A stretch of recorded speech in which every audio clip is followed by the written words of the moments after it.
Patience, धैर्य, बिना इसके आप यूपीएससी का एग्ज़ाम भी क्लियर नहीं कर सकते और ना ही अपनी लाइफ में कोई भी काम कर सकते हैं आसानी से। अगर हमें एग्जाम्पल देखना है यहाँ पेशेंस का, धैर्य का, तो सबसे बड़ा एग्जाम्पल भगवान शंकर से हम ले सकते हैं और इससे बड़ा एग्जाम्पल और कहीं नहीं मिलेगा। क्यों? विपरीत परिस्थितियों में, अपोजिट सिचुएशंस में भी जो धैर्य रखे वो है भगवान शंकर। कैसे, वो मैं एक्सप्लेन करता हूँ। हाँ, मुझे उम्मीद है कि पेशेंस की वजह से इस वीडियो को आप सुनने के बाद अपने जीवन में धैर्य जरूर लाएंगे। इसके बिना आप यूपीएससी का एग्जाम तो छोड़िए, हाँ पियोन का एग्जाम भी आप हो सकता है क्लियर ना कर पाए बिना पेशेंस के। क्या अपोजिट सिचुएशन है भगवान शंकर के जीवन में, वो हम देखते हैं।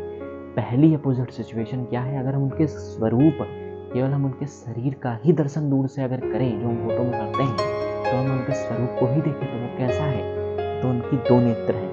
एक नेत्र सूर्य से की तुलना की गई है, एक से चंद्रमा की तुलना की गई है। दोनों अपोजिट, सूर्य दिन में होता है, चंद्रमा रात्रि में होता है। दोनों अपोजिट है, जिनका कोई आपस में मिलान नहीं है, दोनों अलग अलग है। सूर्य चंद्रमा एक दूसरे का अपोजिट। दूसरी अपोजिट सिचुएशन, उनकी जो तीसरा उनका नेत्र है, वो तीसरे नेत्र के लिए कहते हैं कि जब वो कामदेव जब आया तो उसे भस्म करने के लिए वही नेत्र से वो अग्नि बरसाता है। लेकिन जब भगवान राम की विवाह होता है तो वो उसी, और जब वो बाल रूप को भगवान राम के देखते हैं तो उसी नेत्र से उनके जल बहता है। तो ये दूसरी अपोजिट सिचुएशन, अग्नि और पानी एक साथ, ये दूसरी अपोजिट सिचुएशन।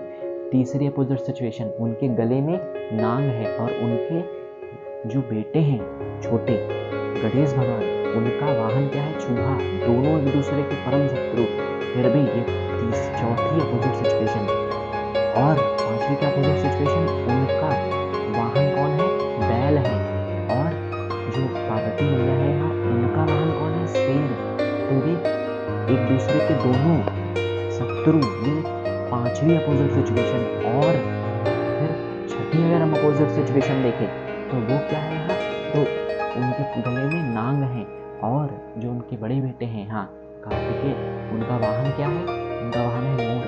और एक दूसरे के ये दोनों ही परम शत्रु हैं, लेकिन फिर भी वहाँ धैर्य की स्थिति है। तो भगवान शंकर से बड़ा और कौन हो सकता है जिसने अपने जीवन में धैर्य शामिल किया हो?